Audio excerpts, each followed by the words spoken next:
السلام علیکم ورحمۃ اللہ وبرکاتہ۔ وعلیکم السلام ورحمۃ اللہ وبرکاتہ۔ نحمده ونصلی علی رسولہ الکریم، اما بعد فاعوذ باللہ من الشیطان الرجیم، بسم اللہ الرحمن الرحیم، رب اشرح لی صدری ویسر لی امری واحلل عقدۃ من لسانی یفقہوا قولی۔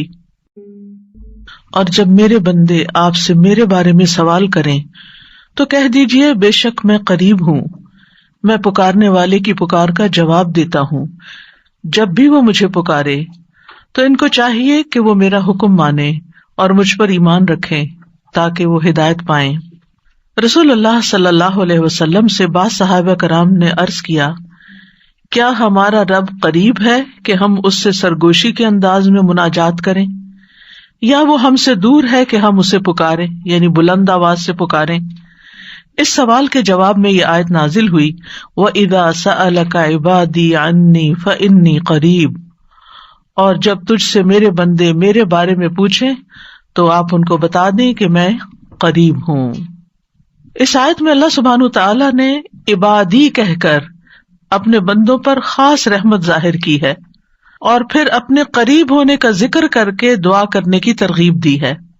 یعنی اللہ سبحانہ تعالیٰ ہمیں اپنے بندے کہہ کے پکار رہا ہے، میرے بندے، ہم سب اسی کے بندے ہیں۔ اور پھر یہ بھی بتا دیا کہ انی قریب، میں قریب ہوں، دور نہیں ہوں تم سے، تم جب چاہو مجھے پکار سکتے ہو۔ ابو موسیٰ اشعری کہتے ہیں کہ ایک سفر میں ہم رسول اللہ صلی اللہ علیہ وسلم کے ساتھ تھے۔ جب ہم کسی وادی میں اترتے تو لا الہ الا اللہ اور اللہ اکبر کہتے اور ہماری آوازیں بلند ہو جاتی، تو نبی صلی اللہ علیہ وسلم نے فرمایا، اے لوگو اپنی جانوں پر رحم کرو، کیونکہ تم کسی بہرے یا غائب کو نہیں پکار رہے، وہ تو تمہارے ساتھ ہی ہے، بے شک وہ سننے والا اور تم سے بہت قریب ہے، اس کا نام برکتوں والا ہے اور اس کی عظمت بہت ہی بڑی ہے۔ تو اللہ سبحانہ تعالی قریب ہے، اس کو ہم چاہیں تو دل ہی دل میں پکاریں، سرگوشیوں کے انداز میں پکاریں یا اونچی آواز میں پکاریں، وہ ہر حال میں سنتا ہے، اور جب وہ سنتا ہے تو جواب بھی دیتا ہے اور ہماری دعائیں قبول بھی کرتا ہے۔ اس لیے ہمیں اس کو قریب محسوس کر کے اس سے دعائیں کرتے رہنا چاہیے۔ تو وہ دعا کی قبولیت کے اعتبار سے قریب ہے، دعا کو سننے کے لحاظ سے قریب ہے، اپنے علم کے اعتبار سے سب لوگوں کے قریب ہے، اور خاص طور پر عبادت کرنے والوں اور پکارنے والوں کے قریب ہے۔ یعنی اس کا قرب دو طرح کا ہے، ایک عام قرب ہے جو سب کے لیے ہے، اور ایک خاص قرب ہے جو اس کے خاص بندوں کے لیے ہے، اور وہ خاص بندے جو عبادت گزار ہیں، جو اس کا ذکر کرتے ہیں، جو اس کے شکر کرنے والے ہیں۔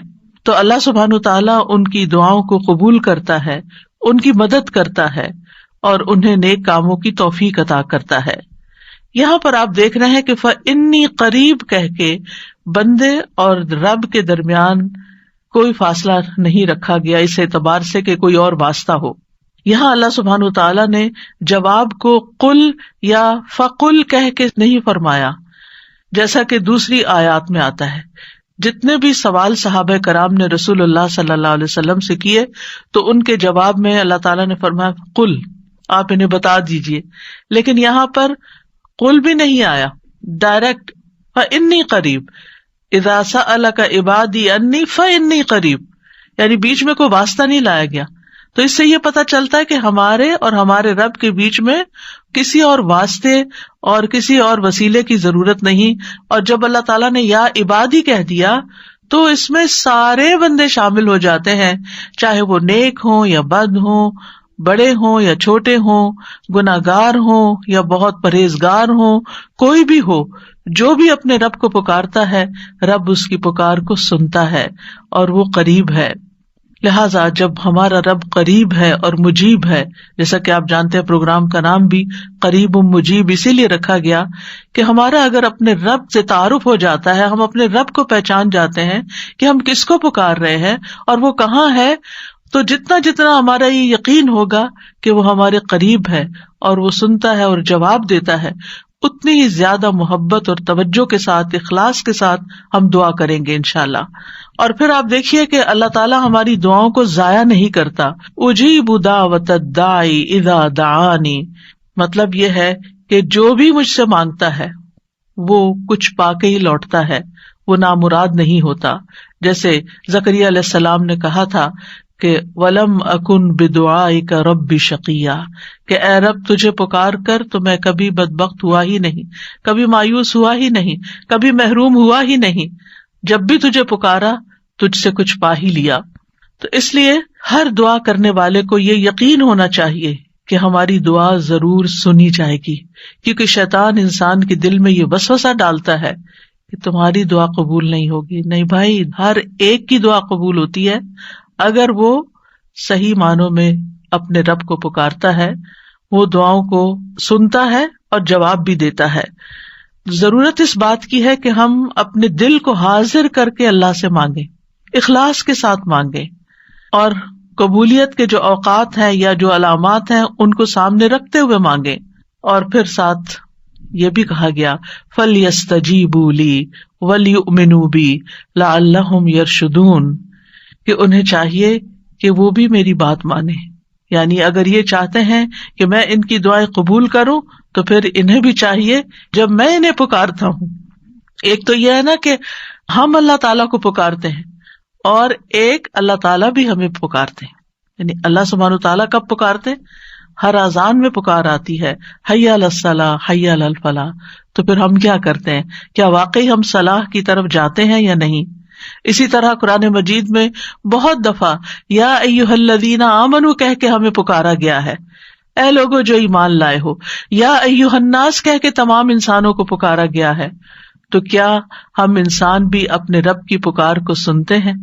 کیا ہم بھی جواب دیتے ہیں؟ کیا ہم بھی اس کی طرف بڑھتے ہیں؟ اور پھر یہ کہ وَلْيُؤْمِنُوا بِي، چاہیے کہ وہ مجھ پر ایمان لائیں، چاہیے کہ وہ میری بات مانیں، لَعَلَّهُمْ يَرْشُدُونَ، شاید کہ وہ سیدھی راہ پا جائیں۔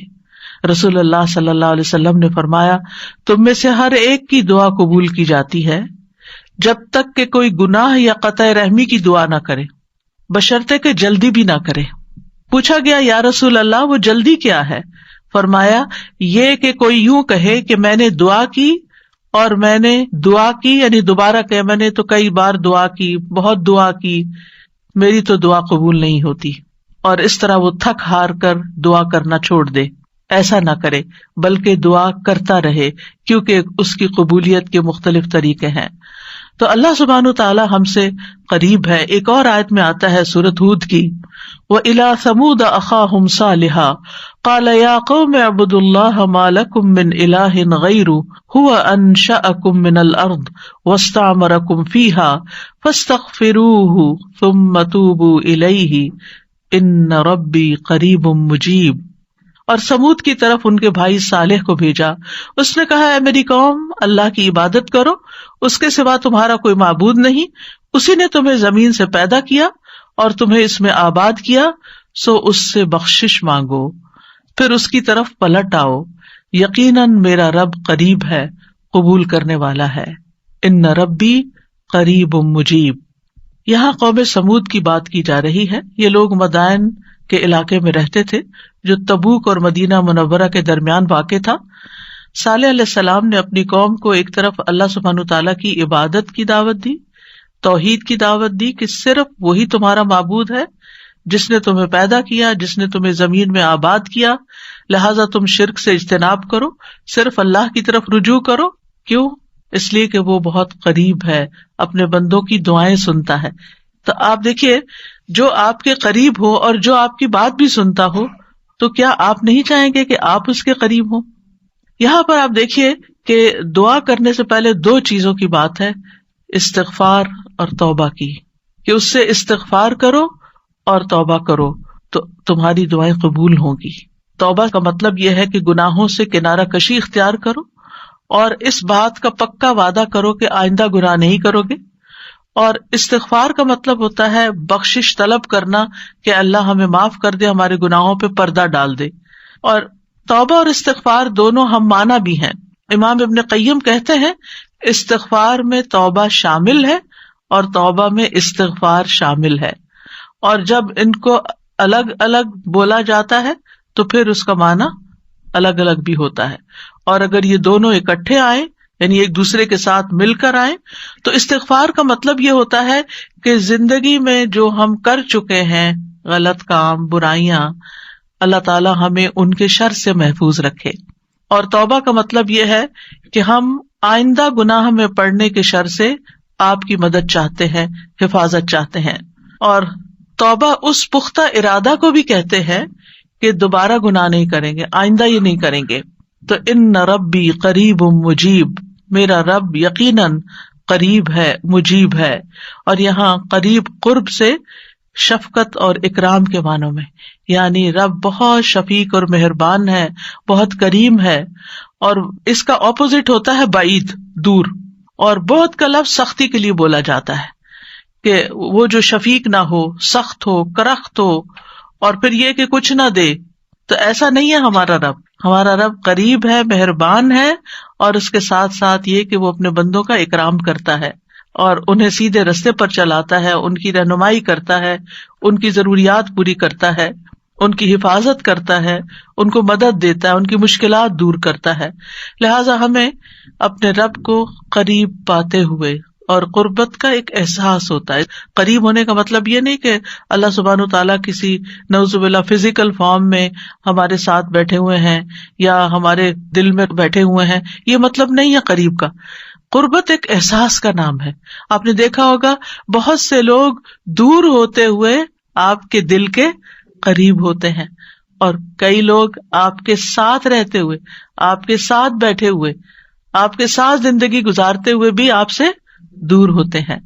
تو اللہ سبحانہ وتعالی کا قرب محسوس کرنے کی چیز ہے، اس طرح کہ وہ سنتا ہے۔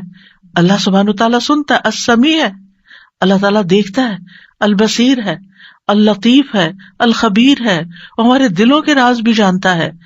تو اس سے بڑھ کے قریب کون ہوگا جو شہرک سے بھی زیادہ قریب ہے، اور جو ہمارے دل میں خیال اٹھ کر جو ہمارے دماغ تک جاتا ہے اس سے پہلے کہ دماغ تک جائے وہ بیچ میں حائل ہوتا ہے، اور وہ جان لیتا ہے کہ بندہ کیا سوچ رہا ہے۔ نہ صرف یہ کہ وہ یہ جانتا ہے کہ اس وقت کیا کر رہے ہیں ہم، وہ یہ بھی جانتا ہے ہم پاسٹ میں کیا کر چکے ہیں، اور وہ یہ بھی جانتا ہے کہ ہم فیوچر میں کیا کچھ کرنے والے ہیں۔ کوئی اور ہے ایسا جو اتنا زیادہ ہمیں جانتا ہو؟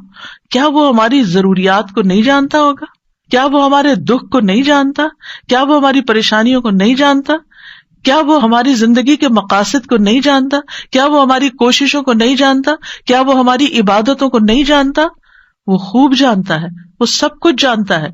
تو جو جانتا ہے اس سے مانگے بنسبت اس کے کہ جو جانتا بھی نہیں ہے، اور ہم اس سے توقعات لگا کے بیٹھے رہے کہ یہ ہمارے لیے کچھ کریں گے۔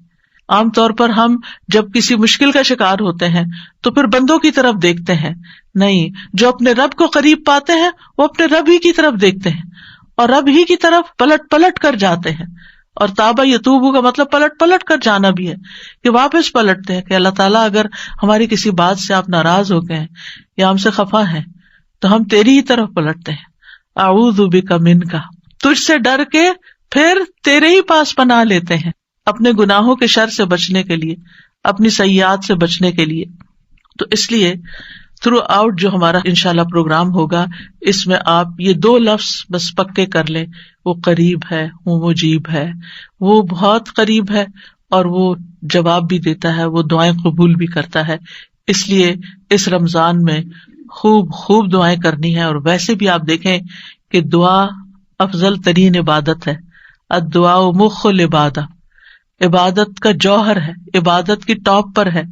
تو رمضان کا مہینہ عبادت کے لیے، لہٰذا اس عبادت میں دعاؤں کا ایک خاص حصہ ہونا چاہیے۔ دعا ہے کیا؟ دعا کا لفظ عربی زبان میں دال عین واو سے مل کر بنا ہے۔ دعا یدعو دعاء و دعوتن، یہ دو مصدر ہیں اس سے، اور دعا کا لفظی معنی ہوتا ہے کسی کو آواز اور کلام کے ساتھ مائل کرنا، پکارنا، یعنی آواز بھی دینا، اس سے بات بھی کرنا، اور اس کو اپنی طرف متوجہ کرنا۔ ایک ہوتا کسی سے بات کرنا لیکن اس میں مقصد یہ نہیں ہوتا کہ میری طرف متوجہ ہو۔ مثلا میں آپ سے بات کر رہی ہوں اس وقت، تو مجھے آپ سے یہ ایکسپیکٹیشن نہیں کہ آپ میری طرف متوجہ ہو کہ میری کوئی مدد کریں. لیکن دعا میں جب انسان پکارتا ہے تو اس کا مطلب ہوتا ہے کہ دوسرا متوجہ ہو اور جس مقصد کے لیے اس کو پکارا جا رہا ہے وہ مقصد بھی پورا ہو جائے. عربی میں کہتے ہیں دعوت اللہ، میں نے اللہ کو پکارا، یعنی میں نے سوال کرتے ہوئے اللہ تعالی کی طرف عاجزی کرتے ہوئے جو خیر ہے اس کے پاس اس میں رغبت رکھی اور اس رغبت کو طلب کرنے کے لیے اس کو پکارا، یعنی اس رغبت کے ساتھ اس کو پکارا. قرآن مجید میں دعا کا لفظ مختلف معنوں میں استعمال ہوا ہے. نمبر 1، دعا بمعنی ندا، آواز دینے کے معنوں میں. دعا کا مطلب کیا؟ آواز دینا. جیسے سورۃ آل عمران میں آتا ہے فَقُلْ تَعَالَوْا نَدْعُ أَبْنَاءَنَا وَأَبْنَاءَكُمْ وَنِسَاءَنَا وَنِسَاءَكُمْ وَأَنفُسَنَا وَأَنفُسَكُمْ. تو آپ کہہ دیجئے کہ آؤ ہم اپنے اور تمہارے بیٹوں کو اور اپنی اور تمہاری عورتوں کو بلا لیں، پکار لیں، یعنی تم بھی ان کو بلا لو ہم بھی بلا لیتے. تو بلانے کے معنوں میں استعمال ہوتا ہے. تو عربی زبان میں دعا اور ندا یہ دو لفظ مترادف بھی ہیں، ایک دوسرے سے ملتے جلتے ہیں، سینونیمز ہیں، ایک جگہ پر اکٹھے بھی استعمال ہوئے ہیں. الا دعاء و نداء، کہ پکار اور آواز کے سوا کچھ نہیں سنتا. پھر اسی طرح دعا بمعنی طلب کرنا، کسی چیز کی ڈیمانڈ کرنا. قرآن مجید میں آتا ہے وَلَا تَزِرُ وَازِرَةٌ وِزْرَ أُخْرَى وَإِن تَدْعُ مُثْقَلَةٌ إِلَىٰ حِمْلِهَا لَا يُحْمَلْ مِنْهُ شَيْءٌ وَلَوْ كَانَ ذَا قُرْبَىٰ. اور کوئی بھی بوجھ اٹھانے والا کسی دوسرے کے گناہوں کا بوجھ نہ اٹھائے گا. یہ کب کی بات ہے؟ قیامت کے دن. اور کوئی بوجھ سے لدا ہوا شخص اپنا بوجھ اٹھانے کے لیے کسی کو بلائے گا، اس کو پکارے گا، وَإِن تَدْعُ تو وہ اس میں سے کچھ بھی نہیں اٹھا سکے گا، کوئی مدد نہیں کرے گا قیامت کے دن، اگرچہ وہ قریبی رشتہ دار ہی کیوں نہ ہو. تو کسی کو مدد کے لیے بلانا، آؤ میرا سامان اٹھاؤ، میرا بوجھ اٹھاؤ، اس کے لیے بھی لفظ دعا جس میں ایک طلب پائی جاتی ہے استعمال ہوتا ہے. اسی طرح دعا کا لفظ بمعنی قول، بات کے بھی استعمال ہوتا ہے. قرآن مجید میں آتا ہے فَمَا كَانَ دَعْوَاهُمْ إِذْ جَاءَهُمْ بَأْسُنَا إِلَّا أَن قَالُوا إِنَّا كُنَّا ظَالِمِينَ. جب ان کے پاس ہمارا عذاب آیا تو ان کا قول اس کے سوا کچھ نہ تھا کہ وہ کہنے لگے بے شک ہم ہی ظالم تھے. تو یہاں پر قول یا بات کے معنوں میں آیا ہے. پھر اسی طرح دعا کا لفظ عبادت کے معنوں میں بھی آتا ہے. سورۃ کہف میں نوجوانوں کا جو قصہ آتا ہے جس میں وہ اب ایمان کو بچانے کے لیے غار کی طرف جا رہے تھے، تو اللہ تعالیٰ نے ان کے بارے میں فرمایا وَرَبَطْنَا عَلَىٰ قُلُوبِهِمْ إِذْ قَامُوا فَقَالُوا رَبُّنَا رَبُّ السَّمَاوَاتِ وَالْأَرْضِ لَن نَّدْعُوَ مِن دُونِهِ إِلَٰهًا لَقَدْ قُلْنَا إِذًا شَطَطًا. اور ہم نے ان کے دلوں کو مضبوط کر دیا جب وہ اٹھ کھڑے ہوئے تو کہنے لگے ہمارا رب تو آسمانوں اور زمین کا رب ہے، ہم ہرگز اس کے سوا کسی الہ کو نہیں پکاریں گے، یعنی اس کی عبادت نہیں کریں گے. اور اگر ہم ایسا کریں تو یقیناً ہم نے ناانصافی کی بات کی. تو دعا بمعنی عبادت. پھر اسی طرح پانچواں معنی قرآن مجید میں دعا بمعنی فریاد کرنا، طلب کرنا، فریاد کرنا. اور اس میں وَإِن كُنتُمْ فِي رَيْبٍ مِّمَّا نَزَّلْنَا عَلَىٰ عَبْدِنَا فَأْتُوا بِسُورَةٍ مِّن مِّثْلِهِ وَادْعُوا شُهَدَاءَكُمْ. اگر تمہیں اس قرآن میں شک ہے جو ہم نے اپنے بندے پر نازل فرمایا تو اسی طرح کی ایک سورت تم بھی بنا لاؤ اور اللہ کے سوا اپنے گواہوں مددگاروں کو بھی بلا لو. فریاد کرو کہ وہ آئے اور تمہاری مدد کریں، یعنی مدد کے لیے پکارنا، یہ معنی ہے. پھر اسی طرح دعا بمعنی کسی چیز کی ترغیب دینا، یعنی کسی چیز کی طرف دعوت دینا.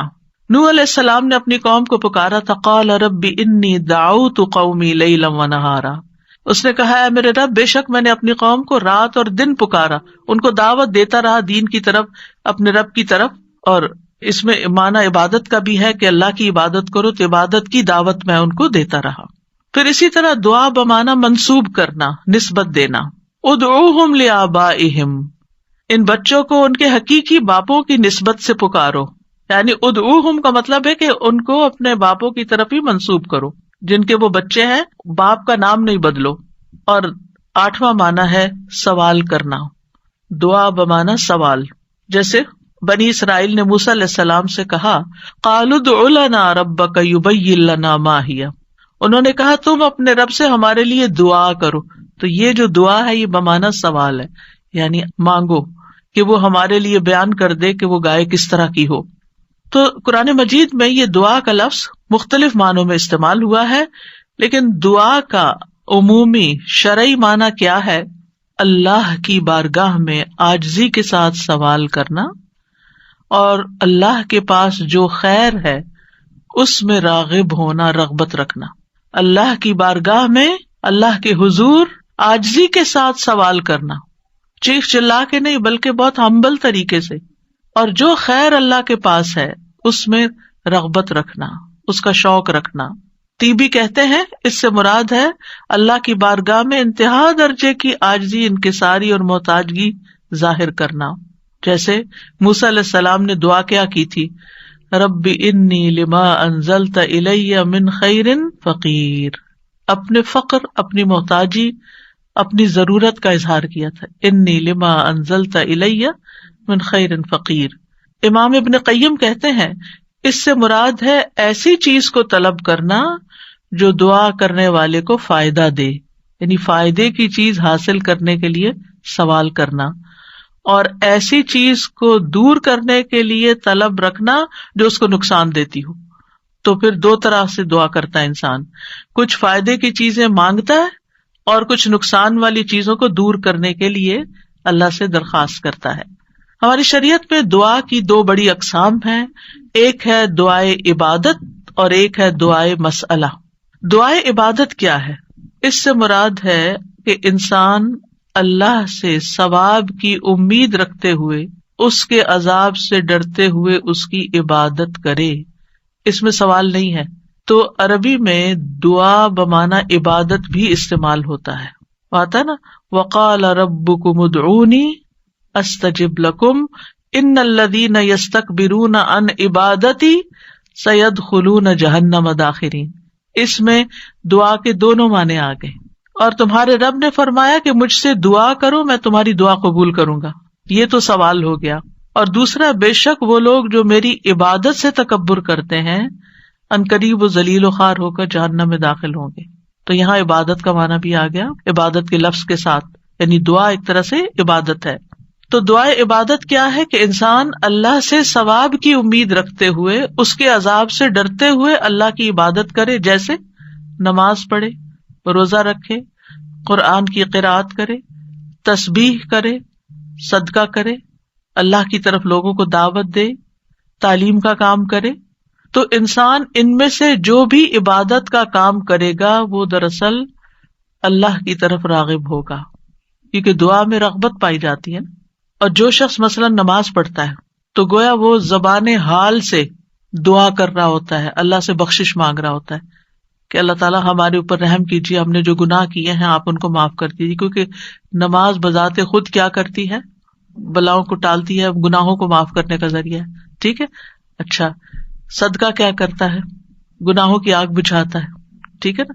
تو یہ جو گناہوں کی آگ کا بجھنا ہے، یہ ہم بول کے بھی کہہ سکتے اللہ ہمیں جہنم کے عذاب سے بچا، تو وہ ہماری زبان بول رہی ہوتی، لیکن جب ہم صدقہ دے رہے ہوتے ہیں تو گویا ہمارا عمل جو ہے وہ اسی چیز کا تقاضا کر رہا ہے کہ ہم اپنے اوپر سے گناہوں کا بوجھ اتارنا چاہتے ہیں۔ تو ایک دعا سوال کے انداز میں ہوتی ہے اور ایک دعا حال کے ساتھ بیان ہو رہی ہوتی ہے، عمل کے ساتھ ہو رہی ہوتی ہے۔ اور دوسری جو دعائے مسئلہ ہے جس میں مانگنے کی دعا ہوتی ہے، تو وہ یہ ہے کہ انسان دنیا اور آخرت کی کوئی بھی بھلائی طلب کرنے اور دنیا اور آخرت کے نقصان کو دور کرنے کا سوال اللہ سے ہی کرے۔ دنیا اور آخرت کی کوئی بھی بھلائی مانگنا اور دنیا اور آخرت کے کسی بھی نقصان سے بچنا، یہ بس اللہ ہی سے کرے، اس کا سوال، یہ دعائے مسئلہ ہے، یعنی سوال کرنے والی، یعنی وہ دعا جس میں ہم سوال کرتے ہیں۔ کن چیزوں کا سوال کرتے ہیں؟ دنیا اور آخرت دونوں، آخرت نہیں بھولنی۔ ربنا آتنا فی الدنیا حسنۃ وفی الآخرۃ حسنۃ وقنا عذاب النار۔ تو دنیا اور آخرت کی حسنہ مانگنا اور دنیا اور آخرت کے عذاب سے، مصیبت سے بچنا، وقنا عذاب النار۔ سب سے بڑی مصیبت تو آگ ہے نا، یعنی اس کی کوئی تکلیف انسان کو پہنچے۔ نبی صلی اللہ علیہ وسلم نے فرمایا دعا عبادت ہے، قال الدعاء هو العبادۃ، قال ربکم ادعونی استجب لکم، تمہارے رب کا فرمان ہے میں پکارنے والے کی دعا قبول کرتا ہوں جب وہ مجھے پکارتا ہے۔ تو دعا جو ہے یہ عبادت کی اقسام میں سے سب سے عظیم قسم ہے۔ امام خطابی اپنی کتاب شأن الدعاء میں کہتے ہیں، اس حدیث کی وضاحت کرتے ہوئے الدعاء هو العبادہ، وہ کہتے ہیں کہ دعا عبادت کا ایک بڑا حصہ ہے یا سب سے افضل عبادت ہے۔ جیسے کہ لوگ کہتے ہیں لوگ بنو تمیم ہیں اور مال اونٹ ہیں، یعنی لوگوں کو دیکھنا تو بنو تمیم کو دیکھو، مطلب سب لوگوں سے افضل ہیں۔ نبی صلی اللہ علیہ وسلم اسی سے تھے نا، اور ان کی تعداد بھی زیادہ تھی۔ اور اسی طرح عربوں کے ہاں مال کی سب سے بڑی قسم اونٹ ہوا کرتے تھے، وہ کہتے مال تو اصل میں اونٹ ہے اور لوگ تو بنو تمیم ہی ہے۔ تو اسی طرح کہا گیا دعا تو عبادت ہی ہے، الدعاء هو العبادہ، دعا ہی عبادت ہے۔ الحج عرفہ، اس کا یہ مطلب ہے کہ صرف عرفہ میں جاؤ، یہ نہیں، مطلب یہ ہے کہ جتنے بھی ارکان آپ حج کی ادا کرتے ہیں ان میں سے عرفہ کے دن کا قیام اگر کسی نے پا لیا تو اس کا حج ہو گیا، اور وہ سب سے بڑا دن ہے جس میں بخشش ہوتی ہے۔ تو یہ عربوں کے کہنے کا ایک انداز بھی ہے نا، اور مراد اس سے کیا ہے کہ دعا سب سے افضل عبادت ہے اور ساری اطاعتوں اور ساری بندگیوں کا مغز ہے کہ انسان اپنی ہر پریشانی اور ہر ضرورت میں اللہ کی طرف متوجہ ہو جائے، یہ ہے اصل مقصد۔ اگر کسی مشکل میں پڑ گیا ہے تو اس مشکل کے دور ہونے کے لیے بس اللہ ہی کی طرف رجوع کرے اور اسی کا انتظار کرے کہ وہی کاٹے گا، لوگوں سے توقعات ہٹا لے۔ اس کا یہ مطلب نہیں کہ ہم لوگوں سے ہیلپ لے نہیں سکتے، آپ لوگوں سے ہیلپ لے سکتے ہیں، آپ ان کو بتا سکتے ہیں کہ آپ کس مشکل میں اور اس کا حل کیا ہے، لیکن ان سے توقع نہ رکھے کہ یہ میری مشکل حل کر دیں گے۔ مثلا آپ کو کوئی پرابلم ہوئی ہے، آپ کسی سے مشورہ کرنا چاہتے ہیں، آپ کسی سے کاؤنسلنگ لینا چاہتے ہیں، آپ ضرور لیں، لیکن یہ توقع نہ رکھیں کہ یہ آپ کا مسئلہ حل کر دے گا یا بس یہی آپ کے لیے سب کچھ ہو گیا۔ اس کو اللہ سبحانہ وتعالیٰ سے آگے نہ رکھیں۔ کہتے ہیں نا ہمت مردہ مدد خدا، ہمت آپ نے کرنی ہے، کوشش آپ نے کرنی، مدد اللہ نے کرنی ہے۔ دعا کی بھی ہمت ہوتی ہے اور دعا کے لیے بھی ایک ایفرٹ لگانی پڑتی ہے اور اس کے لیے یکسو ہونا پڑتا ہے۔ خصوصاً آپ دیکھیں کہ جب کسی بڑی پریشانی کے نتیجے میں انسان کے ہوش اڑ جاتے ہیں، اوسان خطا ہو جاتے ہیں، اس کو کچھ سمجھ نہیں آتی، تو ایسی صورت میں انسان اپنے خیالات کو مجتمع کر کے، فوکس کر کے، پوری توجہ کے ساتھ اللہ کی طرف جب متوجہ ہوتا ہے تو یہ ہے اصل میں دعا کی روح۔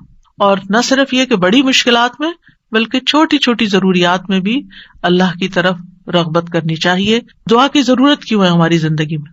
کیونکہ ہم اللہ کے محتاج ہیں، بادشاہ وہی ہے، ہم فقیر ہیں۔ یا ایھا الناس انتم الفقراء الی اللہ، اے لوگو تم سب اللہ کے محتاج ہو، کوئی بھی انڈیپینڈنٹ نہیں، کوئی بھی یہ نہیں کہہ سکتا کہ میں اپنے سب کام خود ہی کر سکتا ہوں۔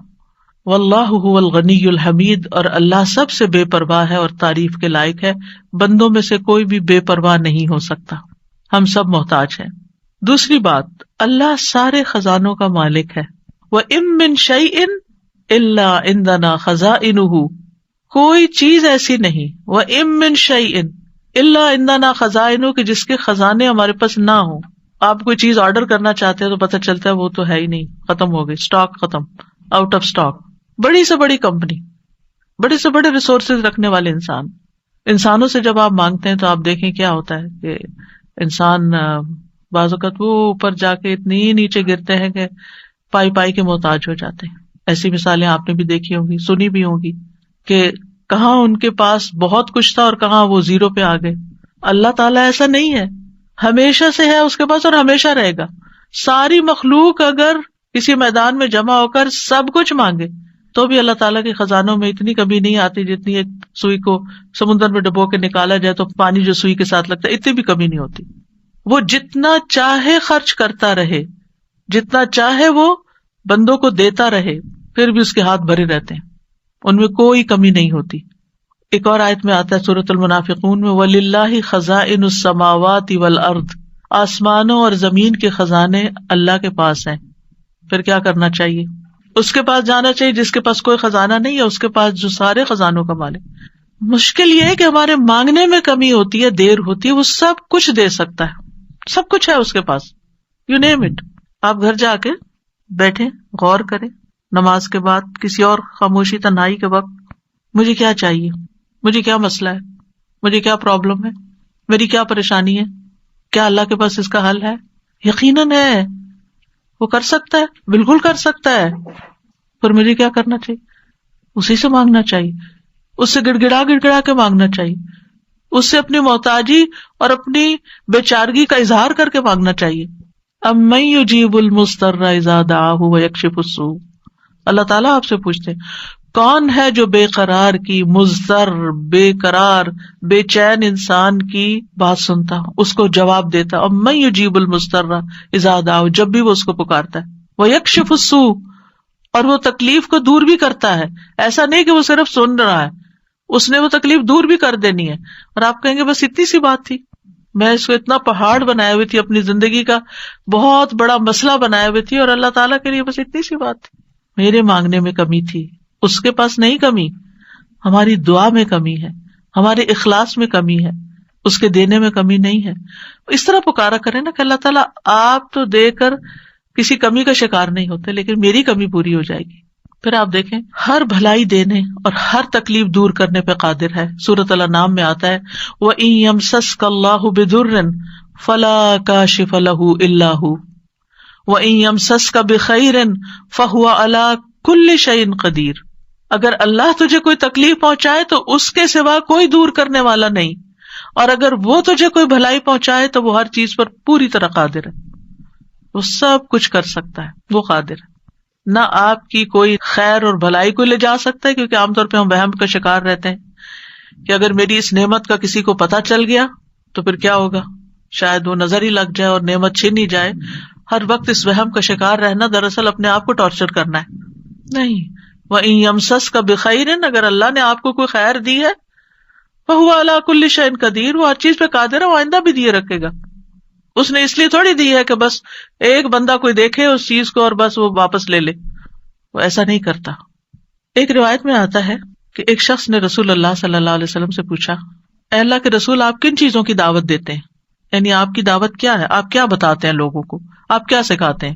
آپ نے فرمایا، میں اس اللہ کی طرف دعوت دیتا ہوں جو اکیلا ہے، وہ اللہ کہ جب تم پر کوئی مصیبت آتی ہے اور تم اسے پکارتے ہو تو وہ تم سے تمہاری مصیبت دور کر دیتا ہے۔ یہ ہے اللہ کا تعارف۔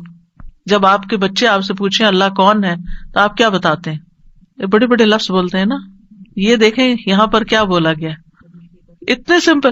آپ بچے کو کہہ سکتے ہیں اللہ وہ ہے جو تمہیں کھانا دیتا ہے، اللہ وہ ہے جو تمہیں فلاں چیز دیتا ہے، تمہیں ماما بابا دیے ہیں، جو جو بچے کی ضرورت ہوتی ہے ایج کے حساب سے، آپ اس اعتبار سے بچے کو اللہ کا تعارف کرا سکتے ہیں، وہ ان چیزوں کے ساتھ جو نظر آتی ہیں اور جو اس کی پسند کی ہیں کہ وہ ہے اللہ۔ پھر آپ نے فرمایا کون ہے اللہ کہ جب تم کسی بیابان اور جنگل میں راستہ بھول جاؤ اور تم اس سے دعا کرو تو وہ تمہیں واپس پہنچا دیتا ہے۔ اور صرف جنگل بیابان نہیں، اب تو خیر GPS وغیرہ کی سہولت موجود ہے، اس کے باوجود بھول جاتے ہیں نا، اس کے باوجود غلط ٹرن لے لیتے ہیں، کبھی پہلے اور کبھی بعد میں، GPS فریز ہو جاتے ہیں، نیٹ چلا جاتا ہے، روڈ میپ ختم ہو جاتا ہے، کئی مسائل ہیں۔ تو کبھی بھی راستہ بھولیں تو ہم پہلی بات یہ سوچیں کہ اللہ سے دعا کرتے ہیں اللہ راستہ دکھا دے۔ راستہ بھولنے پر مجھے کبھی ٹینشن نہیں، میں ہمیشہ سوچتی ہوں اللہ پہنچا دے گا، ہو جائے گا، کوئی مسئلہ نہیں، اللہ کے تو علم میں ہے نا۔ میں تو کہتی ہوں کہ آپ کو پتا ہے نا کہاں ہے، بس وہاں لے جائیں، ہمیں نہیں پتا، آپ کو تو پتا ہے نا۔ تو جب آپ اللہ سے مانگتے ہیں، کبھی لاڈ پیار سے، کبھی اس کی کسی صفت کا واسطہ دے کر، کبھی اپنی عاجزی محتاجی ظاہر کر کے، تو وہ ضرور سنتا ہے۔ پھر فرمایا وہ ذات کہ جب تم قحط سالی میں مبتلا ہوتے ہو اور تم اس سے دعا کرتے ہو تو وہ تم پر پیداوار ظاہر کر دیتا ہے، یعنی تمہاری پیداوار اگا دیتا ہے زمین سے۔ یہ ہے اللہ، یہ اللہ کا تعارف۔ پھر آپ دیکھیے کہ ہم کیوں اللہ سے مانگیں، کیونکہ زمین و آسمان کی ساری مخلوق اللہ ہی سے مانگتی ہے، تو ہم کیوں نہ مانگیں۔ آپ غور کیجئے ذرا اس بات پر، یسألہ من فی السماوات والارض کل یوم ھو فی شأن، اسی سے مانگتا ہے جو کوئی آسمانوں اور زمین میں ہے، ہر دن وہ ایک نئی شان میں ہے۔ اسی سے مانگ رہا ہے۔ ہر کوئی جو آسمانوں اور زمین میں ہے، ہر کوئی، کون کون ہے آسمانوں اور زمین میں؟ آسمانوں میں فرشتے ہیں جن کو ہم جانتے ہیں، زمین پر انسان اور جنات ہیں، اس کے علاوہ جو اور مخلوقات ہیں، وہ ساری مخلوق اللہ سے مانگ رہی ہے۔ اگر ساری مخلوق اللہ سے مانگتی اور ہم کسی اور سے مانگنا شروع کر دیں، غیر اللہ سے مانگیں، تو کتنی حماقت والی بات ہے نا۔ اللہ نے عقل اسی لیے دی تھی کہ ہم اللہ ہی کو نہ پہچانے۔ تو اللہ سبحانہ و تعالیٰ سے سوال کرنے کے اعتبار سے 4 طرح کے لوگ ہیں۔ امام ابن تیمیہ کہتے ہیں پس تمام آسمانوں اور زمین کے لوگ اللہ سے سوال کرتے ہیں تو ان کے 4 درجات بن جاتے ہیں۔ پہلی قسم، کچھ وہ لوگ ہوتے ہیں جو نہ ہی اللہ کی عبادت کرتے ہیں نہ ہی اس سے مدد طلب کرتے ہیں، حالانکہ اللہ نے ان کو پیدا کیا، ان کو رزق دیا، ان کو عافیت دی۔ تو یہ کون ہے؟ نہ اللہ کی عبادت نہ ہی اس سے دعا، کچھ بھی نہیں، کوئی تعلق نہیں۔ دوسری قسم کے وہ لوگ ہوتے ہیں جو اللہ سے مدد طلب کرتے ہیں تو وہ ان کی مدد کر دیتا ہے، لیکن وہ اللہ کی عبادت نہیں کرتے، عبادت نہیں کرتے۔ ہاں، جب کوئی مسئلہ پیش آتا ہے تو پھر کیا کرتے ہیں؟ پھر دعا کر لیتے ہیں۔ ایسے لوگ آپ نے دیکھے ہوں گے، نماز نہیں، روزہ نہیں، صدقہ خیرات کچھ نہیں، ہاں کوئی مشکل پیش آئے تو پھر اللہ سے دعا کرتے ہیں۔ تیسری قسم کے کچھ وہ لوگ ہوتے ہیں جو اللہ کی عبادت اور اطاعت طلب کرتے ہیں، لیکن نہ ہی اس سے مدد مانگتے ہیں نہ اس پہ توکل کرتے ہیں۔ نماز روزہ کر لیں گے، دعا نہیں کرتے، کہتے ہیں اللہ کو پتہ ہی ہے نا کیا چاہیے، اب مانگنا کس لیے؟ نہیں، اللہ تعالیٰ خود فرماتے وقال ربکم ادعونی، تمہارا رب کہتا ہے مجھ سے دعا کرو، تو کیوں نہ دعا کریں، ہمیں دعا کرنی ہے۔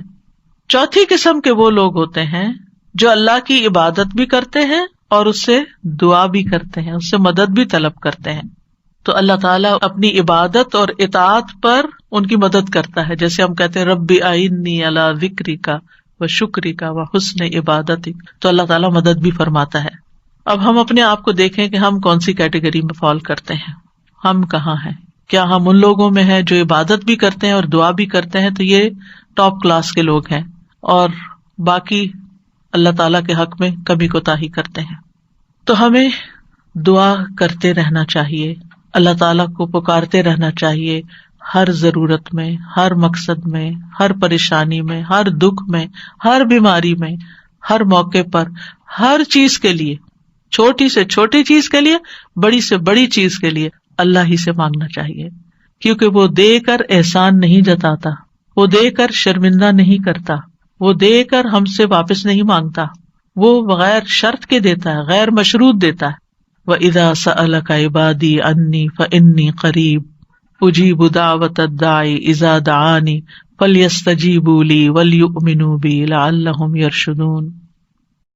وَإِذَا سَأَلَكَ عِبَادِي عَنِّي فَإِنِّي قَرِيبٌ أُجِيبُ دَعْوَةَ الدَّاعِ إِذَا دَعَانِ فَلْيَسْتَجِيبُوا لِي وَلْيُؤْمِنُوا بِي لَعَلَّهُمْ يَرْشُدُونَ۔ تو ہمیں مانگتے رہنا چاہیے کیونکہ وہ قریب ہے، وہ مجیب ہے۔ اللہ سبحانہ وتعالیٰ اپنے بندوں کو خود فرماتا ہے کہ اللہ سے اس کے فضل کا سوال کرو، یہ اللہ کا حکم ہے۔ سورۃ النساء میں آتا ہے وَاسْأَلُوا اللَّهَ مِن فَضْلِهِ، اور اللہ سے اس کے فضل کو مانگو کہ اللہ اپنا فضل فرما۔ فضل کیا ہوتا ہے؟ جو ہم ڈیزرو نہیں کرتے، نہ اپنی عبادت کی وجہ سے، نہ کسی محنت کی وجہ سے، نہ کسی قابلیت کی وجہ سے، نہ کسی ہنر کی وجہ سے، ہم ڈیزرو نہیں کرتے، لیکن آپ دے سکتے، ہم پھر بھی آپ سے مانگتے ہیں، چاہے ہم اس قابل نہیں لیکن پھر بھی آپ سے مانگتے، آپ ہمیں عطا کیجیے۔ اور اللہ تعالیٰ کو یہ بات پسند ہے کہ بندے اس سے مانگیں، کیونکہ بندے کو جب کسی چیز کی ضرورت ہوتی ہے نا اور وہ اس کو اللہ تعالیٰ سے مانگتا ہے تو وہ اللہ تعالیٰ کے ساتھ کنیکٹ ہو جاتا ہے، اللہ تعالیٰ کو یاد کرتا ہے، اس کے سامنے اپنی حالت کا اظہار کرتا ہے، اپنا دکھ، اپنا شکوہ، اپنا غم، اپنا رنج، اپنی پریشانی اس کو سناتا ہے، جو سن کر آگے نشر نہیں کرتا۔ جب ہم بندوں کے سامنے اپنی کسی پریشانی کا ذکر کر دیتے ہیں تو بعض اوقات کیا کرتے ہیں، وہ آگے بیان کر دیتے ہیں اور یوں آپ کے راز کھل جاتے ہیں، آپ کا مرتبہ اور مقام لوگوں کی نگاہ میں گر جاتا ہے، کچھ لوگ آپ سے حسد کرنے لگتے ہیں، کچھ لوگ آپ کی تکلیف پہ خوش ہوتے ہیں۔ تو اس لیے ہمیں اللہ سبحانہ تعالیٰ کے سامنے ہی اپنے رنج اور دکھ کی فریاد رکھنی چاہیے. اللہ تعالیٰ اپنے بندوں کو ہر چیز کو اسی سے مانگنے کا حکم دیتا ہے. اب ہر چیز میں کیا ہے؟ صحیح مسلم کی روایت ہے، ابو ذر غفاری رضی اللہ عنہ کہتے ہیں کہ نبی صلی اللہ علیہ وسلم اپنے رب تبارک و تعالیٰ سے روایت کرتے ہیں کہ بے شک اللہ تعالیٰ فرماتا ہے، اے میرے بندو تم سب گمراہ ہو سوائے اس کے جسے میں ہدایت دوں، پس تم مجھ سے ہدایت مانگو میں تمہیں ہدایت دوں گا. نمبر 1 دعا کیا ہونی چاہیے؟ ہدایت کی. دن کی ہر رکعت میں ہم اہدنا الصراط المستقیم مانگتے ہیں. ہر کام میں ہمیں گائیڈنس چاہیے، ہمیں کلیرٹی چاہیے، چاہے دین کا کام ہو چاہے دنیا کا کام. ہر چیز میں ہمیں صحیح راستہ، صحیح اسٹریٹجیز اختیار کرنے کی ضرورت ہوتی ہے، تب وہ کام ہو پاتا ہے.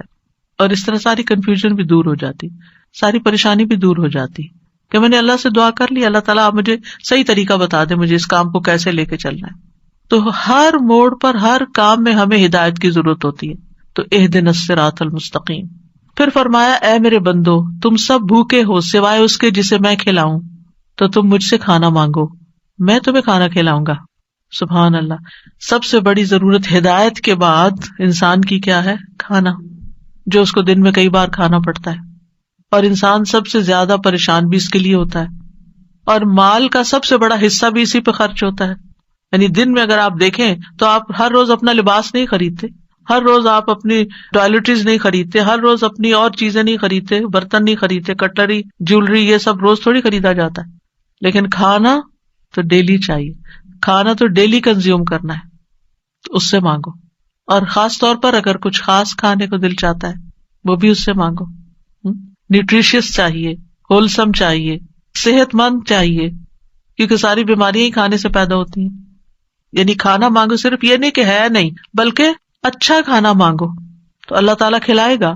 اے میرے بندو تم سب برہنہ ہو سوائے اس کے جسے میں لباس پہناؤں، تو تم مجھ سے لباس مانگو میں تمہیں لباس پہناؤں گا. بعض اوقات انسان کو کوئی خاص چیز پہننے کو دل چاہتا ہے، مانگے اللہ سے، اللہ دے گا. اے میرے بندو تم سب دن رات گناہ کرتے ہو اور میں سارے گناہوں کو بخش دیتا ہوں، تم مجھ سے بخشش مانگو میں تمہیں بخش دوں گا. کیوں اپنے اوپر بوجھ لیے پھرتے ہو؟ کتنے گناہ کر لیے، بہت لیٹ کر دیا، پتہ نہیں اب میری معافی ہوگی یا نہیں، اب میں کیا کروں؟ وہ معاف کر دے گا، مانگ کر تو دیکھو. اے میرے بندو اگر تمہارے اولین و آخرین اور جن و انس ایک صاف چٹیل میدان میں کھڑے ہو کر مجھ سے مانگنے لگیں، اور میں ہر ایک کو جو مجھ سے مانگ رہا ہے وہ سب کچھ دے دوں جو وہ مانگ رہا ہے، تو میرے خزانوں میں کوئی کمی نہیں ہوگی مگر جتنی سمندر میں سوئی ڈال کر نکالنے سے کمی آتی، کچھ کمی نہیں. مانگو، اس کا تو کچھ نہیں بگڑتا، اس کا تو کچھ کم نہیں ہوتا. نبی صلی اللہ علیہ وسلم نے بھی اللہ سے مانگنے کا حکم دیا ہے. عبداللہ بن عباس کہتے ہیں ایک دن وہ رسول اللہ صلی اللہ علیہ وسلم کے پیچھے سوار تھے تو رسول اللہ صلی اللہ علیہ وسلم نے ان سے فرمایا، اے لڑکے میں تجھے چند کلمات سکھا رہا ہوں، احفظ اللہ یحفظک، تم اللہ کے احکام کی حفاظت کرو اللہ تمہاری حفاظت کرے گا. احفظ اللہ تجدہ تجاہک، اللہ کی حفاظت کرو یعنی اللہ تعالیٰ کے احکامات کی، تم اسے اپنے سامنے پاؤ گے، قریب پاؤ گے.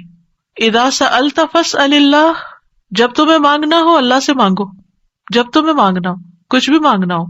وَإِذَا اسْتَعَنْتَ فَاسْتَعِنْ بِاللَّهِ، اور جب مدد چاہیے اللہ سے مدد مانگو، کسی بھی طرح کی مدد. یعنی مدد صرف مالی مدد نہیں ہوتی، یا مدد صرف ان چیزوں کی نہیں ہوتی اوپر جن چیزوں کا ذکر ہوا ہے، مدد تو ہمیں ہر کام میں چاہیے ہوتی. ہم کون سی لائن اختیار کریں، کون سا پیشہ اختیار کریں، کون سی جاب لیں، کون سی نہ لیں، کیا کریں کیا نہ کریں، فلان جگہ جانا ہے جائیں یا نہ جائیں، ہر معاملے میں. اور یہ جو ہمیں استخارہ سکھا دیا گیا تو یہ بھی تو یہی ہے. اور اس استخارے میں بھی آپ دیکھیے، اذا سألک عبادی انی فانی قریب اجیب دعوت الداعی اذا دعانی، تو اس میں بھی آپ دیکھیں بیچ میں واسطہ نہیں رہا نا، تو ہم کسی سے نہیں کہہ سکتے آپ میرا استخارہ کریں، آپ اپنے لیے خود ہی خیر مانگے. آپ صلی اللہ علیہ وسلم نے عبداللہ بن عباس سے کہا، جان رکھو اگر ساری دنیا مل کر بھی تمہیں نفع پہنچانا چاہے تو تمہیں نفع نہیں پہنچا سکتی سوائے اس کے جو اللہ نے تمہارے لیے لکھ دیا، اور اگر وہ سارے مل کر تمہیں کوئی نقصان دینا چاہیں نقصان نہیں دے سکتے سوائے اس کے جو اللہ نے تمہارے لیے لکھ دیا. کتنا بڑا توکل سکھاتی ہے یہ بات. کتنی فکریں پریشانیاں دل سے اور دماغ سے بالکل آف لوڈ ہو جاتی، کچھ نہیں ہوتا، کوئی کچھ نہیں بگاڑ سکتا. ہم ڈرتے رہتے ہیں نا، کبھی فیوچر سے ڈرتے ہیں، کبھی لوگوں سے ڈرتے ہیں، کبھی کسی بیماری سے ڈرتے ہیں، کبھی بھوک فقر و فاقہ سے ڈرتے ہیں، کبھی اپنے اولاد کے بارے میں ڈر رہے ہوتے ہیں، فکر کر رہے ہوتے ہیں ان کا کیا بنے گا، ان کے ایمان کا کیا ہوگا، ان کے کھانے پینے کا کیا ہوگا، ان کے رہنے کا کیا، یہی فکریں تو ہیں ہماری جن میں ہم ڈوبے رہتے ہیں. اللہ نے ہمیں صرف ان فکروں کے لیے تھوڑی بھیجا ہے، ہمیں تو اللہ نے اپنی عبادت کے لیے بھیجا تھا. اللہ نے ہمیں بڑے کام کرنے کے لیے بھیجا، ہم نے اپنے آپ کو چھوٹی چھوٹی چیزوں میں الجھا کر بیمار کر لیا اور انہی کے اندر ہی گھومتے رہے اور انہی کی فکر کرتے رہے اور انہی کے بوجھ تلے دبے رہے. جبکہ ہمیں تو کنتم خیر امت اخرجت للناس، تم بہترین امت ہو، تمہیں تو انسانیت کے لیے پیدا کیا گیا تھا، تمہیں تو اوروں کے لیے پیدا کیا گیا تھا کہ تم خود بھی ہدایت پر اور انہیں بھی اللہ کی طرف بلاؤ. اور تم صرف اپنی ہی ذات میں کھو گئے اور صرف اپنے ہی غم لے کر بیٹھ گئے اور صرف اپنی ہی پریشانیوں میں دن رات رہے. ان سب چیزوں کو تو اللہ کے حوالے کرنے کی ضرورت ہے، وہ ٹیک کیئر کرے گا. ان تنصروا اللہ ینصرکم، اگر تم اللہ کی مدد کرو گے اللہ تمہاری مدد کرے گا اور وہ ضرور کرے گا. تم اوروں کی فکر کرو اللہ تمہاری کرے گا. تو اس لیے ہمارے کرنے کا کام کیا، احفظ اللہ یحفظک، حفاظت چاہیے، تم اللہ تعالیٰ کے احکامات کی حفاظت کرو، جو تمہیں کہا جا رہا ہے وہ پابندی سے کرو، باقی کام اللہ کا ہے. اور پھر احفظ اللہ تجدہ تجاہک، جب تم اللہ کے بن جاؤ گے نا تو پھر اللہ کو بہت قریب پاؤ گے. پھر آپ دیکھیے کہ اللہ کے نزدیک دعا سے زیادہ کوئی چیز معزز نہیں. دعا انسان کو عزت دیتی ہے. جب انسان بندوں کے آگے ہاتھ پھیلاتا ہے تو ذلیل ہوتا ہے، اور جب اللہ سے مانگتا ہے 2 ہاتھ اٹھا کے، بندوں کے سامنے تو ہم 1 ہاتھ پھیلاتے ہیں اور اللہ کے سامنے 2 ہاتھ پھیلاتے ہیں. اور جب انسان اللہ سے مانگتا ہے تو اللہ اس بندے سے محبت کرتا ہے اور اس بندے کو دیتا ہے، نوازتا ہے اور عزت دیتا ہے، اپنی جناب سے دیتا ہے. اور جب بندوں سے مانگتے ہیں تو وہ کبھی دیتے ہیں کبھی نہیں دیتے، اور کبھی دے کے اذیت بھی دیتے ہیں، اور پھر احسان جتاتے ہیں، دکھ دیتے ہیں، ذلیل کرتے ہیں، بعض اوقات آپ کی انا کو مجروح کر دیتے ہیں، آپ کی عزت کو مجروح کر دیتے ہیں، آپ کو بعض اوقات بدنام کر دیتے ہیں. تو اللہ کے نزدیک دعا سے زیادہ کوئی چیز معزز نہیں. لیس شیء اکرم علی اللہ من الدعاء. پھر یہ کہ اللہ تعالیٰ دعائیں سنتا ہے. وَلَقَدْ نَادَانَا نُوحٌ فَلَنِعْمَ الْمُجِيبُونَ. یقیناً نوح نے ہمیں پکارا تو ہم بہت اچھے قبول کرنے والے ہیں. ہم نے ان کی سنی، ہمیں کیوں بتایا جا رہا ہے؟ تاکہ تم بھی پکارو، تمہاری بھی سنی جائے گی. ابراہیم علیہ السلام نے کیا کہا تھا؟ ان ربی لسمیع الدعاء. میرا رب تو یقیناً دعا سننے والا ہے، وہ تو ضرور سنتا ہے. اور پھر خاص طور پر جو مضطر ہو، بے چین ہو، بے قرار ہو، لاچار ہو، امن یجیب المضطر اذا دعاہ ویکشف السوء. یہ لاچار کون ہوتا ہے؟ ابن عباس کہتے ہیں اس سے مراد وہ شخص ہے جس کی ایسی ضرورت ہو جو اس کو مشقت میں ڈال دے، یعنی مصیبت میں پڑ جائے انسان، چاہے اندر قلبی روحانی طور پر، چاہے مالی طور پر، چاہے صحت، یعنی کسی بھی اعتبار سے جو چیز اس کو مشکل میں ڈال دے، مشقت میں. یہ لاچاری ہوتی ہے، یہ کہتے ہیں ڈپینڈنسی جیسے ہو جاتی ہے دوسروں پر. سدی کہتے ہیں کہ اس سے مراد وہ شخص ہے جس کے پاس کوئی ہیلا چارہ قوت باقی نہ رہے، یعنی دنیا میں اس کا کوئی وسیلہ سبب نہیں رہا، تنہا رہ گیا، وہ سنتا ہے. ذنون کہتے ہیں اس سے مراد وہ شخص ہے جو اپنے تعلقات کو اللہ کے سوا سب سے کاٹ دے، بس اللہ ہی ہے میرا. ابو جعفر کہتے ہیں کہ اس سے مراد مفلس شخص ہے جس کے پاس کچھ نہیں.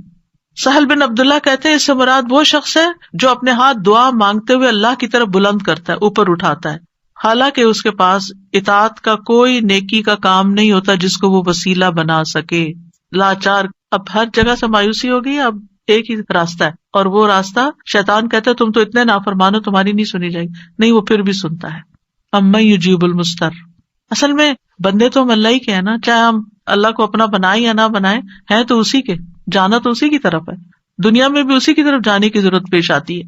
اور پھر آپ دیکھیے کہ اللہ تعالیٰ کا قبولیت کا وعدہ بھی ہے اور وہ بندوں کی حاجات پوری کرتا ہے. اللہ تعالیٰ خود پکارتے ہیں جب رات کا ایک تہائی حصہ بچتا ہے، آسمان دنیا پہ نزول فرما کے اللہ تعالیٰ فرماتے ہیں کون ہے جو مجھ سے دعا کرے تو میں اس کی دعا قبول کروں، کون ہے جو مجھ سے بخشش طلب کرے تو میں اسے بخش دوں، کون ہے جو مجھ سے رزق مانگے تو میں اس کو رزق عطا کروں، کون ہے جو تکلیف دور کرنے کی درخواست کرے تو میں اس کی تکلیف دور کروں. اور یہ اعلان فجر کے طلوع ہونے تک ہوتا رہتا ہے. تو اللہ تعالیٰ پکار رہے کہ مانگو مجھ سے. اب دیکھیے اگر کبھی آپ کے پیرنٹس میں سے کوئی یا کوئی بڑا یا اگر آپ سے کہے کہ اچھا مانگو، کیا مانگتے ہو، فرمائش کرو، کیا کرتے ہیں ہم، ہمارا حال کیا ہوتا ہے؟ بہت خوش ہو جاتے ہیں کہ اتنی بڑی آفر آ گئی ہے، کرو فرمائش. کیا چاہیے؟ جیولری چاہیے، کپڑے چاہیے، جو چاہیے مانگو.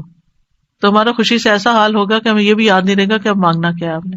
اللہ سبحانہ وتعالیٰ روز ہمیں پکارتے ہیں، کرو فرمائش، مانگو، کچھ مانگو، اور ہم مانگتے ہی نہیں. جاگ بھی جائے تو ہم مانگتے نہیں. مانگنے کی ضرورت ہے. آپ دیکھیے کہ دنیا کے بادشاہ جب کوئی سوالی آتا ہے، کوئی بیگر آتا ہے، وہ دروازے بند کر دیتے ہیں.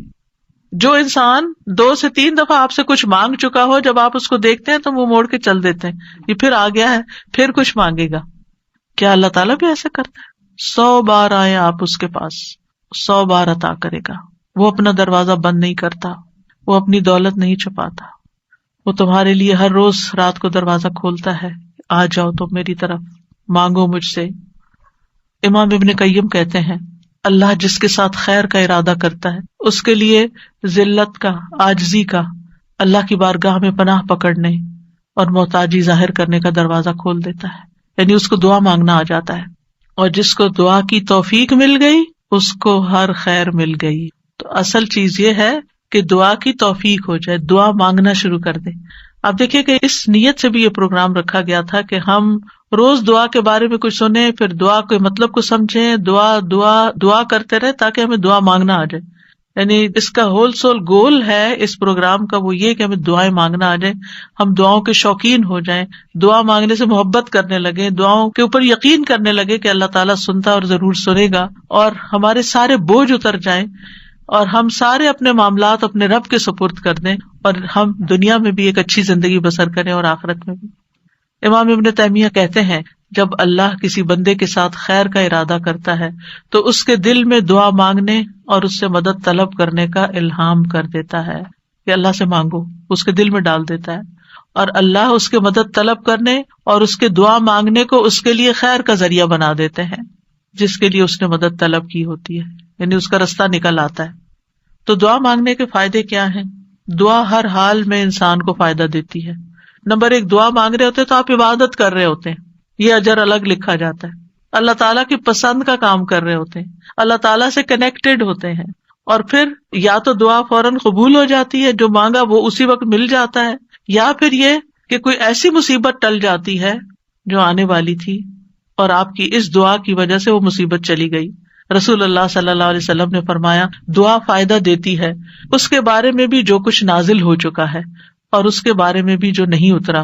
بس اللہ کے بندو تم پر دعا کرنا لازم ہے، یعنی جو مصیبتیں آ گئی ہیں ان کو بھی دور کرے گی دعا، اور جو ابھی نہیں آئی اتر رہی ہیں ان کو بھی دور کر دے گی، آنے والی مشکلات کو بھی ہٹا دے گی. پھر یہ کہ اللہ تعالیٰ اپنے مانگنے والوں کو خالی ہاتھ نہیں لوٹاتا. حدیث میں آتا ہے بے شک اللہ عز و جل کو اس بات سے حیا آتی ہے کہ اس کا کوئی بندہ اس کے سامنے ہاتھ پھیلا کر کسی خیر کا سوال کرے اور وہ انہیں خالی لوٹا دے، کہ کچھ بھی نہ ڈالے اس میں. ایسا نہیں ہوتا. انس رضی اللہ عنہ کہتے ہیں رسول اللہ صلی اللہ علیہ وسلم نے فرمایا بے شک اللہ بڑا رحیم ہے، بڑے کرم والا ہے. اس کو اس بات سے شرم آتی ہے کہ اس کا کوئی بندہ اس کے آگے اپنے دونوں ہاتھ پھیلائے اور وہ ان دونوں میں کوئی خیر نہ ڈالے. وہ ایسا نہیں کرتا. جو مسلمان بھی اپنی حاجت اللہ کے آگے رکھ دیتا ہے اللہ تعالیٰ اسے ضرور نوازتا ہے، ضرور دیتا ہے. رسول اللہ صلی اللہ علیہ وسلم نے فرمایا جو مسلمان اپنا چہرہ اللہ کے سامنے گاڑ کر، یعنی پورے فوکسڈ طریقے سے توجہ کے ساتھ کسی چیز کا سوال کرتا ہے وہ اس کو وہ چیز ضرور عطا کرتا ہے، خواہ جلدی عطا کرے یا ذخیرہ کر کے رکھ لے اس کے لیے اگلی دنیا میں عطا کرے، لیکن ملتا ضرور ہے. اور پھر آپ دیکھیے اس آیت میں اللہ تعالیٰ نے کوئی شرط نہیں رکھی، یعنی جو مانگو گے میں دوں گا، یعنی کہا تم یہ کر کے آنا پھر میں دوں گا. بعد میں کہا کہ ٹھیک ہے تم بھی میری بات مانا کرو، ریکمینڈیڈ ہے یہ بات، لیکن شرط نہیں ہے کہ تم نے مانی تو پھر ہی میں بھی تمہاری مانوں گا. اور پھر آپ دیکھیے کہ یہ ہمارا فرض بنتا ہے کہ ہم اپنی دعاؤں میں اخلاص پیدا کریں، ورنہ اللہ تعالیٰ تو ہر ایک کو نیک بد گناہگار حتیٰ کہ ابلیس کی بھی دعا قبول کر لیتا ہے. دعا کے سبب تقدیر بدل جاتی ہے. حدیث میں آتا ہے قضاء کو صرف دعا ہی بدل سکتی ہے، اور نیکی کے علاوہ کوئی چیز عمر کو نہیں بڑھا سکتی. نیکی کرتے جاؤ انشاءاللہ عمر بھی لمبی ہوگی اور نیکیوں کی مزید توفیق ہوگی. دعا کی وجہ سے آزمائشیں ٹل جاتی ہیں. امام غزالی کہتے ہیں بس جان لے کہ قضاء و قدر میں سے یہ بھی ہے کہ اللہ آزمائشوں کو دعا کے ذریعے ٹال دیتا ہے. چنانچہ دعا آزمائشوں اور بلاؤں کو ٹالنے اور رحمت کے حصول کا سبب ہے، جیسا کہ ڈھال تیروں کو ٹالنے اور واپس لوٹانے کا سبب ہے، یعنی کہ جو شیلڈ ہے اس سے آپ پروٹیکٹڈ ہوتے ہیں، اور جیسے پانی زمین سے نباتات نکالنے کا سبب ہے، یعنی آپ پودا لگاتے ہیں، اس میں پانی لگاتے ہیں تو اس میں سے کچھ نکل آتا ہے۔ جن لوگوں کے گارڈنز ہیں وہ تو یہ تجربہ کرتے ہی ہوں گے کہ جب سمر آتی ہے اور وہ ڈالتے ہیں کچھ تو پھر اس میں سے ننھی منی کونپلیں نکلتی ہیں، لیکن اگر نہیں تو میں آپ سب کو ریکمینڈ کروں گی کہ اللہ الخالق کی تخلیق کو دیکھنے کے لیے گھر میں ہی کوئی مٹی کا پاٹ رکھ لیجئے اور اس میں کوئی بیج ڈال دیجئے، اور ان بیجوں کے پھوٹنے اور چھوٹی چھوٹی کونپلیں نکلنے کے عمل کو دیکھیے، آپ کو اللہ پہ اتنا پیار آئے گا، اتنی محبت آئے گی۔ یہ اللہ کی تخلیق کی نشانیاں ہیں نا، اور اس سے اللہ کی پہچان ہوتی ہے، انسان اللہ کے قریب ہوتا ہے، اللہ کی قدرت نظر آتی ہے۔ تو اب امام غزالی کہتے ہیں کہ جیسے پانی زمین میں ڈالیں اور بیج سے کچھ نکلے گا، یہ پانی ڈالنا سبب ہے بیج پھوٹنے کا، ایسے ہی دعا سبب ہے خیر ملنے کا۔ مانگو تاکہ تمہیں ملے، بہت کچھ تو وہ ہمیں بن مانگے بھی دے رہا ہے، ہم نے وہ مانگا بھی نہیں ہوتا جو کچھ وہ ہمیں دیتا ہے، لیکن اس سے زیادہ اگر تم مانگو گے تو پھر والا وہ کیوں نہیں دے گا۔ اور پھر وہ کہتے ہیں کہ جیسے ڈھال تیر کو لوٹاتی ہے اور دونوں ایک دوسرے کی مدافعت کرتے ہیں، اسی طرح دعا اور آزمائش آپس میں زور آزمائی کرتے ہیں۔ آزمائش اوپر سے اتر رہی ہوتی ہے اور دعا نیچے سے چڑھتی ہے، اور بیچ میں جا کے وہ ان کی لڑائی ہوتی ہے، دعا کہتی ہے واپس چلو، اس بندے پہ نہیں آنا۔ تو اس لیے بہت ضروری ہے کہ ہم اللہ تعالیٰ سے مانگتے رہیں۔ اور آپ دیکھیں کتنی دعائیں ایسی ہیں جنہوں نے تاریخ کا رخ پھیر دیا، شر سے خیر کی طرف، بہتر سے بہترین کی طرف۔ ابراہیم علیہ السلام کی دعا کی مثال، انہوں نے مانگا تھا ربنا وابعث فیہم رسولا منہم یتلو علیہم آیاتک ویعلمہم الکتاب والحکمۃ ویزکیہم انک انت العزیز الحکیم۔ 2500 سال بعد دعا قبول ہوئی، محمد الرسول اللہ صلی اللہ علیہ وسلم دنیا میں تشریف لائے اور انسانی تاریخ کا دھارا بدل گیا۔ ابو امامہ کہتے ہیں میں نے کہا اللہ کے رسول صلی اللہ علیہ وسلم آپ کے اس کام کی ابتدا کیسے ہوئی، یعنی آپ نے یہ جو سب کچھ کیا ہے بگننگ کہاں سے تھی؟ کہا میرے باپ ابراہیم علیہ السلام کی دعا سے۔ آپ بھی اپنے بچوں کے لیے، نسلوں کے لیے، اپنے شاگردوں کے لیے دعائیں کیا کریں، معلوم نہیں ان میں سے کون آپ کی دعا کی وجہ سے کوئی ایسا خیر کا کام کر جائے جو آپ کے لیے بہترین صدقہ جاریہ بن جائے۔ تو دوسروں کے لیے دعائیں کرنے میں بخل سے کبھی کام نہ لیں۔ بعض اوقات کچھ کام ہم خود نہیں کر پاتے، نہ اس کے قابل ہوتے، نہ ہماری اتنی زندگی ہے، نہ اتنی سخت ہمت اور صلاحیت، لیکن ہم جب دوسروں کے لیے وہی دعائیں کرتے ہیں تو اللہ سبحانہ تعالیٰ ان کے ذریعے وہ سارا ثواب اور خیر ہم تک واپس پہنچا دیتا ہے۔ ہم سب لوگ، انسان، باقی مخلوقات بھی نبی صلی اللہ علیہ وسلم کی آمد کی وجہ سے رحمت پاتے ہیں، آپ رحمت للعالمین ہیں، اور اس دعا کی وجہ سے دائمی خیر اور بھلائی پا رہے ہیں۔ پھر نوح علیہ السلام کی دعا، نوح علیہ السلام بہت مظلوم تھے، ان کی قوم دعوت دینے کی وجہ سے ان کو مارتی پیٹتی بھی تھی، پھر انہوں نے جب دعا کی تو وہ ان کی نجات کا ذریعہ بنی۔ عیسیٰ علیہ السلام کی دعا جو آخری زمانے میں ہوگی، جب طور میں آخری زمانے میں ایمان والے ان کے ساتھ محصور کر دیے جائیں گے تو ان کی دعا کی وجہ سے مسلمانوں کے لیے فتح ہوگی، یاجوج ماجوج کی تباہی ہوگی۔ ابن قیم کہتے ہیں مصیبت کو ٹالنے میں اور اپنا مقصد حاصل کرنے میں دعا قوی ترین اسباب میں سے ایک سبب ہے، یہ تمام دوائیوں سے زیادہ مفید ہے۔ دعا ساری دوائیوں سے زیادہ مفید ہے، یہ آزمائشوں کی دشمن ہے، دعا آزمائشوں کی دشمن ہے، یہ آزمائشوں کو دور دھکیلتی ہے، ان سے زور آزمائی کرتی ہے، ان کو واقع ہونے سے روکتی ہے، جو واقع ہو چکی ہوں ان کو ختم کرتی ہے، ان کو ہلکا کر دیتی ہے، اور یہ مومن کا ہتھیار ہے۔ یعنی اگر دعا آزمائش سے زیادہ طاقتور ہو تو آزمائش ختم ہو جاتی ہے۔ یعنی بعض اوقات ہم کہتے ہیں آزمائش نہیں ختم ہو رہی کیونکہ ہماری دعا ابھی کمزور ہے، اس کو اور اسٹرانگ کریں۔ اگر آزمائش سے کمزور ہو تو آزمائش کبھی ہو جاتی ہے، اور وہ دونوں ایک دوسرے کا مقابلہ بھی کرتی ہیں، ایک دوسرے کے ساتھ جھگڑا کرتی ہیں۔ پھر یہ ہے کہ دعا ساری خیر اور بھلائی لے آتی ہے، جامع الخیر ہے، دعاؤں کے سبب بیماریاں دور ہوتی ہیں۔ امام ابن تیمیہ کہتے ہیں بہت سے مریض ایسے ہیں جو بغیر دوا کے صرف دعا کی وجہ سے یا دم یا دل کی مضبوطی کے ساتھ اور اچھے توکل کے ساتھ شفا پا لیتے ہیں، دوا کے بغیر ہی ٹھیک ہو جاتے ہیں۔ دعا سے ہم و غم دور ہوتا ہے، ڈپریشن دور ہوتا ہے، اور خاص طور پر وہ جو غم کی دعا ہے نا وہ پڑھنی چاہیے، اللہم انی اعوذ بک من الہم والحزن، پریشانیاں دور ہوتی ہیں۔ انسان کو دعا کی وجہ سے وہاں سے رزق ملتا ہے جہاں سے انسان سوچ بھی نہیں سکتا، اس کا گمان بھی نہیں ہوتا. اللہ تعالیٰ کی ناراضگی دور ہوتی ہے، اور جو آدمی اللہ سے نہیں مانگتا اللہ اس سے ناراض ہوتا ہے. دعا سے بندے کو غیر اللہ کی محبت اور غلامی سے آزادی ملتی ہے، اللہ تعالیٰ کا قرب ملتا ہے، اور انسان کو مناجات کی لذت ملتی ہے. جب انسان اپنے رب سے باتیں کرتا ہے نا تو اس کی ایک اور ہی خوشی ہوتی ہے، اور انسان کو پھر وہ چیز ملنے سے زیادہ وہ دعا کرنے میں اور سرگوشیاں کرنے میں اور اللہ سے باتیں کرنے میں مزہ آنے لگتا ہے، گویا اس کو سب کچھ مل گیا. اور سلف صالحین اس بات کو بہت پسند کرتے تھے. ان میں سے ایک کہتے ہیں مجھے اللہ کی بارگاہ میں حاجت ہوتی ہے تو میں اس سے وہ حاجت مانگتا ہوں تو اللہ میرے لیے اپنے ساتھ مناجات کرنے، اپنی معرفت اور اپنے لیے عاجزی کرنے اور اس کے سامنے خوشامد کا دروازہ کھول دیتا ہے. تو ان چیزوں کے ہوتے ہوئے میں یہ پسند کرنے لگتا ہوں کہ اللہ تعالیٰ میری دعا پوری کرنے کو ڈیلے کر دے، مؤخر کر دے، تاکہ میں یہ دعا کرنے کا لطف اٹھاتا رہوں. تو اللہ سبحانہ وتعالیٰ سے دعا ہے کہ اللہ تعالیٰ ہمیں دعا کا معنی اور مفہوم سمجھنے کی توفیق عطا فرمائے اور ہمیں اس کی اہمیت کا احساس دلا دے، اور ہم واقعی اس طرح دعا مانگے جیسے دعا مانگنی چاہیے. اللہ تعالیٰ ہمیں آئندہ رمضان میں اور اس کے علاوہ بھی اس دعا کی عبادت سے فائدہ اٹھانے کی توفیق دے.